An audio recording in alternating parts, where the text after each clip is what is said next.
Hi everybody, Captain Tim here with today's episode of Star Trek Deep Space Nine, Season 7, Episode 25, What You Leave Behind, the series finale. So originally I was going to do this episode live, but for whatever reason my Wi-Fi is kind of acting up, so I'll go ahead and just record it. Before I get really started, I just wanted to say Happy July to everybody. Originally this was also supposed to be posted July 1st, but life happens and stuff gets buried down. So July is my favorite month. I love July. We're halfway through the year. We're halfway through the franchise. And like Christmas is my favorite holiday, so there's Christmas in July and all sorts of stuff going on with that. Like guaranteed at the end of the month, I'm going to make my husband watch Rudolph and Frosty's Christmas in July video.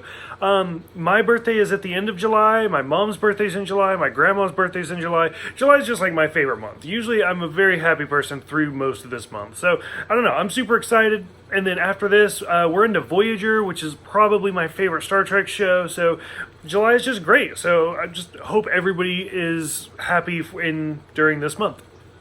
So this is the series finale for Deep Space Nine. It's a sad episode, and it's probably one of the better finales for any show ever.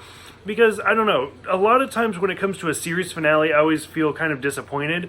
But this one was really good, especially because it's like part of that 9-part episode. And so I think they did a great job. It's worth note that Cisco is the only character that is in every single episode of Deep Space Nine, which is kind of similar to The Next Generation, where Picard and Riker are the only two that are in every single episode of Next Generation. So that's kind of cool. This episode starts with Dr. Bashir and Ezri in bed together. So again, it's almost a foil. Everything about this episode is like, where did we start and where are we leaving? And the first episode had Bashir pursuing Dax almost in a creepy way, and now they are together. It's a different character, but he is finally together with her. We see Keiko and Molly and just the O'Brien family have decided to go to Earth. We learn later on that Miles has accepted a teaching position on Earth, teaching engineering, so that's kind of interesting. Cassidy has morning sickness, and we see more of the Alamo scenes going on. So like I said, a lot of stuff is kind of going from the beginning to where are we now. One of the things that I didn't really care for is Dukat shows up and the Pa Wraiths have restored his eyesight, and I was like seriously, what was the point in even taking away his eyesight if you're just gonna give it right back? So I didn't really like that. That kind of bothered me. I really liked Quark and him just sitting in Vix playing like cards and stuff. I really like that. We start seeing more of the Cardassians switching sides with the Dominion War. And that's part of the big scene, is where the Cardassians completely flip and go against the Dominion, and that's what ends up causing the Dominion the war, making them surrender. I like how Wei Yun says he wonders what's under the helmet for the Breen, which again bothers me that nobody knows what they look like, even though there was the episode where Kira and Dukat actually removed their clothing. The female changeling mentions how she hasn't been able to change form in weeks, which is really powerful when you start thinking about that, how sick she's been for that long. I really like, it's kind of sad when Damar ends up getting killed, and then Garrick is the one that kills Wei Yun. And there's always been some theories on because the female changeling says, oh, we still have enough that we can recreate him maybe, but he was technically the last one. So there's always that pilot episode for season 8, and I always wonder if they'll figure out a way to bring Wei Yun back. I'm sure they will. It's Star Trek. I love the scene where Wynn actually kind of kills Dukat, and she's like, oh, well, they need a sacrifice, and I couldn't think of anybody better. And then Dukat dies right there. He doesn't actually, but still, it's kind of a powerful moment when you see Dukat fall over, and you're like, damn, Wynn just killed him. And kind of the turning point, this is all kind of the first part of the episode, the turning point is where Odo actually cures the female changeling and offers to take her place in the Great Link. And this is where you finally start to realize that everybody on the station is kind of going their separate ways, with the O'Briens going to Earth, and now Odo is deciding to go back to the Founder's homeworld. Well, the female is charged with her crimes. Odo is now that new diplomat where he's going to go back to the home world and take her place. And it's a really powerful moment. Garrick is finally home on Cardassia. His exile is over, and we see the female changelings sign the Dominion surrendering paper, whatever. So like this whole war has just been building and building to this point. There's my dog Lowbelly. Has been building to this point, and every now and then you'll see a meme pop up on Facebook, like what franchise like had the toughest villain, like the Next Generation or Voyager with the Borg and stuff. I would definitely say Deep Space Nine had like the biggest battles and the hardest war, fighting the Dominion and the Jem'Hadar and the Vorta and the Cardassia and all of that. I feel like they definitely win. I like how at the end they make Worf an ambassador, which is kind of a reference to like All Good Things, the series finale of The Next Generation, where Worf is that ambassador role. And he even says, he's like, I've never been an ambassador before. And Marduk is like, well, I've never been a chancellor before, so let's do this together. And so I like how they're kind of keeping that in the continuity.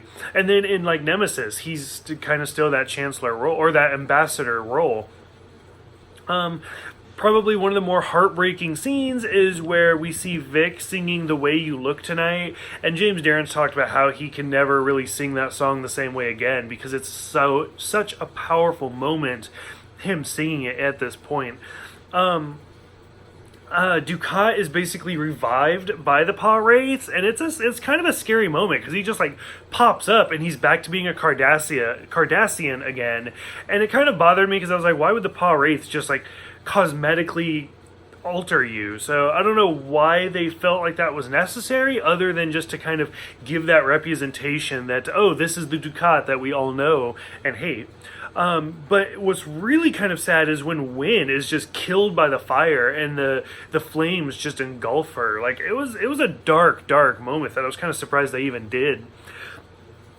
And from here we kind of start to go into the montage of seeing all of the different characters, like seeing Bashir and Miles playing racquetball and being stuck on the runabout together where they hate each other and getting drunk together, and their friendship going from like just hatred to best friends.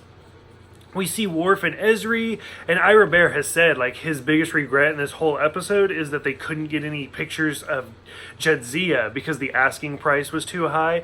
And it did, you could kind of feel how off it felt that she wasn't there, but still, it was a real touching thing. Seeing Kira and Odo especially, because if you think about it, they knew each other years before this show even started, along with Quark, and it was just kind of a touching moment to see their scenes together, Quark's scenes, and then finally Jake is the last one where we go back to the very first episode, and he's just like this little kid. I forgot how tiny he was, even though it's only been like 2 months that we started watching this, and he's out there fishing. But the most powerful moment is probably Quark and Odo, where Odo is leaving and Quark is like, you're not going to tell me I'm an adversary, you're not going to tell me that we're equals, nothing. And Odo's like, nope, nothing. And he leaves. And Quark is just like, that man loves me. It's written all over his back. And it's just such a great scene. And I've mentioned so many times while watching this that their relationship together is probably my favorite, going all the way back to the terrible game episode in like season 1 where like he has the dice and he makes Odo blow on him. Like it's, I don't know, the two of them are so great together. We see the Founders' homeworld where the puddle or the ocean, whatever, is blue because they're all dying, and Odo has to cure them, and he just slowly wades in there and starts curing all of them slowly. Nog is promoted to lieutenant, which is kind of great because then Kira makes him take over. And one of his first assignments is like to do an inventory of the cargo bay, which is a shout out to when he first wants to join Starfleet. That's what they make him do. And overall, like, it's a really sad episode, but with Sisko actually joining the Prophets and becoming one of the gods. But I love how Kira, like, still has his baseball on the desk, which they don't even reference it, but it's clearly a point that Sisko will be back. because they've said it before in other episodes and they've mentioned that in other episodes, but they don't mention it in this one because the fans know just to see that baseball that Sisko will be back for it. And it's a really kind of ballsy move to have the main character, Sisko, become one of the wormhole aliens, to become one of those prophets and like be absorbed into them. Overall, I think this was a great finale. It was a really, really well done finale. I love Sisko's whole line about, while they're still on Deep Space Nine, about how... I had it ready and then I just lost it. About how this may be the last time we're all together, but no matter what the future holds, no matter how far we travel, a part of us, a very important part of us, will always remain here on Deep Space Nine. And it's true. Like, this crew is one of the best crews. And I've personally always felt like Deep Space Nine kind of got cheated. Like, there was never a Deep Space Nine movie. Anytime they were going to reference it in the Next Generation movies, it got cut out. And it just got left behind on that little cliffhanger with Sisko being gone. I kind of wish I could rewatch the documentary What We Left Behind now that I finished the series. Because, like, that season 8, like, theoretical pilot is so good and it's so important, where, kind of some spoilers, where we see where's Jake now, where's Kira now, even Garrick, his triumphant return, and Worf's diplomatic return, and what happens to Captain Nog and Captain Ezri, and a lot of stuff goes on in that season 8 pilot that now that I finished this episode, like, it's so emotional, and I really need that season 8 episode to get made or fully animated or something. But overall, this was such a great series, and I'm so happy I got to watch it with you guys, and I'm so happy that I got to do these videos throughout Deep Space Nine, because it is definitely the black sheep. A lot of people have seen The Next Generation, a lot of people have seen Voyager, and a lot have seen Deep Space Nine, but it's definitely to a lesser extent. So I'm really happy that some of you are watching this. I've even had a couple say, like, oh, I tried to watch it and I couldn't get into it, but your videos have kind of inspired me to give it another shot. And so now I have other people that are contacting me as they're watching it. For better or worse, some people are trying it with me again, and they're not really liking it, but it happens. So thank you guys so much for watching these videos with me. Thank you guys for participating. After this, I am going into Voyager Season 1, Episode 1, Caretaker. Anytime you guys want to talk about Deep Space Nine, please let me know. I'm super happy, and I look forward to the next series starting tomorrow.